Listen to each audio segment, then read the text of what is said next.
This will be a whole new offering and probably tap into a market that Nike and other sports apparel companies really haven't before. You know what the contract is? I want to say it's $3 million a year for 8 to 10 years. It's almost $30 million, something like that. The brutal realization finally hit Nike, and they showed a middle finger to Adidas with the new Caitlin Clark contract.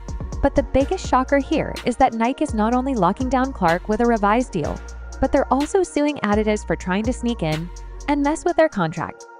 These leftists are idiots. Idiots. They're not about business. They're not about growing the WNBA.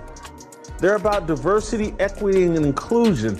This is insanity, what they're doing to Caitlin Clark. Legally, it's a no-brainer. Two competing giants can't just poke around in each other's athlete roster like that. Now Adidas is scrambling, claiming they only made Clark an offer she didn't accept.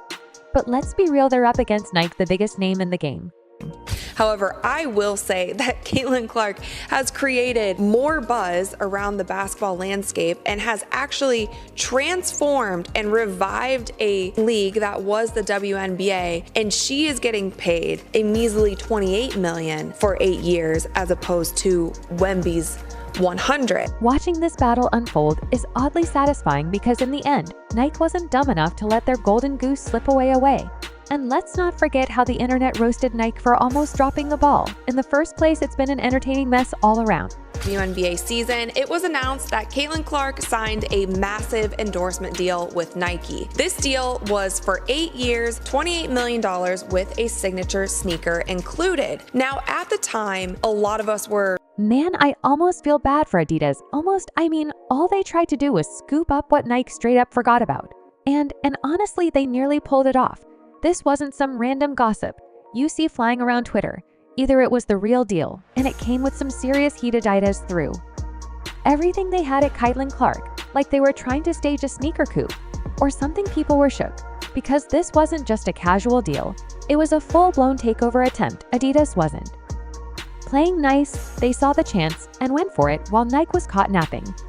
Nike struck absolute gold when they signed Caitlin Clark to an 8-year, $28 million endorsement deal. So why in the world? And with that, Nike has not done one thing to promote her. We have not seen any commercials, we have not seen any ads, we have not seen any Caitlin Clark merchandise, and we for sure as hell have not seen any Caitlin Clark signature. But here's where it gets even juicier. Nike already had Caitlin Clark locked in.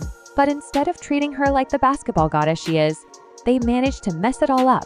They promised her a signature shoe, a whole line set to drop in 2024, except in true Nike fashion, they fumbled the rollout. So we might not get a signature shoe from Caitlin until 2026 or 2027. I didn't mean for this video to turn into a rant, but this is just another example about how people have fumbled the gift that is not just a little mix-up. Either nope. They pushed the release to 2026, maybe even 2027. That's not just a delay. That's a full-on contract breach in capital letters. How do you mess up that back? The praise, the commercials, the ads, the merch, like all of the things that she should have gotten during this rookie season. Nike hasn't produced one ad or commercial featuring Clark since she turned pro. And despite a signature shoe being part of Nike's agreement with Clark, based on conversations with people in the know, it indeed has something to do with the WNBA MVP and Nike athlete, Asia Wilson. But beyond Wilson, it's about the culture at the company that's more concerned with quelling noise rather than making it, as Nike once used to. Apparently, Nike decided that Aya Wilson's shoe needed to come out first. Why, you ask? Because she's the MVP. And let's just say it doesn't have the drama attached to her name, like Clark. Yeah, that's the kind of thinking happening behind the scenes, playing it safe, with Wilson while completely forgetting that Clark has an army of fans just waiting to crash the internet for her shoe. And if you are shocked here, get this thing very clearly. Nike didn't make this call based purely on merit or sales. Potential nope, according to insiders, they bumped Aya Wilson's shoe to the front of the line because, brace yourself, she didn't have the same racial tensions attached to her name like Caitlin Clark did. Yeah, let that sink in for a minute. Nike thought it was a smart move to push Clark's shoe back. Despite her massive fan base, all because of a media-fueled narrative, talk about playing it safe in the most ridiculous way possible shoe. I would wear this. Meanwhile, Adidas wasn't just sitting around while Nike messed up Caitlin Clark's shoe deal. The moment they saw Nike dragging their feet, Adidas slid in smooth and laid a massive offer on the table for Clark. Bigger money, bigger perks. Basically everything Nike should have done from the start, but didn't. Adidas saw their golden opportunity and didn't waste a single second making their move. Currently the best player in the WNBA? Yes. Is Caitlin Clark currently the face of the WNBA? Yes. Do I think if A'ja Wilson dropped a shoe and Caitlin Clark dropped a shoe today at the very same time, that Caitlin Clark would outsell A'ja's shoe by 100 times? But here's where Adidas really flexed. They gave Clark creative control over her own marketing strategy. Yep, while Nike was still stuck in their corporate red tape, Adidas went all in, offering Clark the kind of freedom that athletes almost never get. This wasn't just about wearing shoes. Clark was being handed the reins to design her own campaigns, shape her own brand, and connect directly with her ever-growing fan base. Nike didn't even see it coming. And then there's the shoe release timeline. Remember how Nike kept pushing Clark's signature shoe further and further into the future, from 2024 to 2025, maybe even 2026. Well, Adidas wasn't playing that game. They promised her a faster release date, making sure her fans wouldn't have to wait a century to get their hands on her kicks. Adidas understood one simple fact: Clark's fans weren't going to sit around forever. They were ready to drop her shoe in injectors epity, while Nike was still shuffling papers, trying to figure out a launch strategy. She deserves it. She deserves it. Meanwhile, Nike, they were in full-on panic mode. They knew they were staring down a PR disaster. If Clark decided to take a US's offer, why? Because in a head-to-head shoe launch between Clark and A'ja Wilson, Clark would wipe the floor with her. Clark's fan base was on another level, and Nike knew that if both shoes dropped at the same time, Clark's would sell out in a heartbeat, leaving Wilson's gathering dust.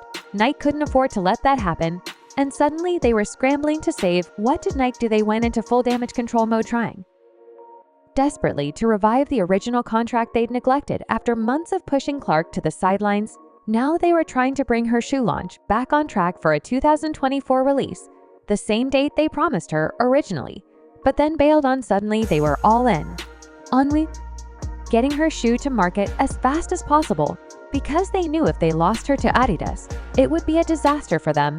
But let's be real for a second. Was it too little too late? Nike had already fumbled the bag, and Clark's fan base wasn't exactly happy with the way she'd been treated. The frustration was real. Fans had watched as Nike sidelined Clark to push Wilson, and now, with Adidas in the picture, Nike was looking more like the villain in this story. It wasn't just about sneakers anymore. It was about loyalty, respect, and the way Nike had handled their rising star behind the scenes. And this whole Adidas buzz really kicked off after a tweet from Billie Jean King, who's actually an ambassador for Adidas. She was out here praising Caitlin Clark's achievements, and that's when things started to heat up. Insiders were buzzing about Nike's last-ditch effort to sweeten the deal. Rumor had it they were offering everything from bonuses to faster production timelines to a massive marketing blitz. Clearly, Nike was throwing everything they had at the wall, hoping something would stick. They couldn't afford to lose Clark, not just because she was a baller, but because of what she represented off the court. Losing her to Adidas would be a huge hit to Nike's image, especially with all the racial and social dynamics already at play. And it all happened because experts were saying these things, and if that wasn't enough drama, there were rumors of a lawsuit brewing. Yeah, Nike wasn't just sitting around trying to fix the deal, they were also preparing to go after Adidas legally. They were accusing Adidas of contract manipulation, basically saying Adidas had violated certain clauses in Clark's original Nike contract. Nike wasn't about to let Adidas swoop in and steal their athlete without a fight. So now, on top of everything else, there was talk of a legal showdown between two of the biggest sports brands in the world. This wasn't just about shoes anymore. This was a full-blown corporate war. Adidas made their move, and now Nike was trying to claw their way back into the game. Whether or not they could actually stop Adidas from signing Clark was still up in the air, but one thing was for sure: Nike wasn't going down without a fight. And if you say it wasn't that much of a big deal, so you should know these massive endorsement contracts aren't just casual agreements. They're airtight. Athletes don't get to hop from one brand to another whenever they feel like it, especially when there's an exclusivity clause involved. And guess what Nike has? That exact clause in Caitlin Clark's contract. This clause probably states loud and clear that Clark cannot endorse any other brands, especially their biggest rival Adidas. While under contract, it's standard stuff. But Adidas, they apparently decided to push their luck anyway. So what's Adidas being accused of? Nike's not just making vague complaints here, they're furious.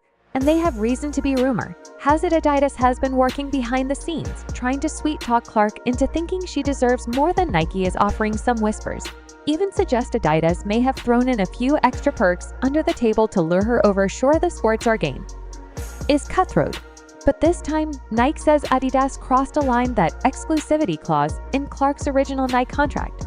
Yeah, Adidas should have known better than to mess with it, yet here they are, allegedly pulling some behind-the-scenes tricks to steal Clark away. It's like watching two fighters in the ring, except one of them is playing dirty and Nike's calling foul.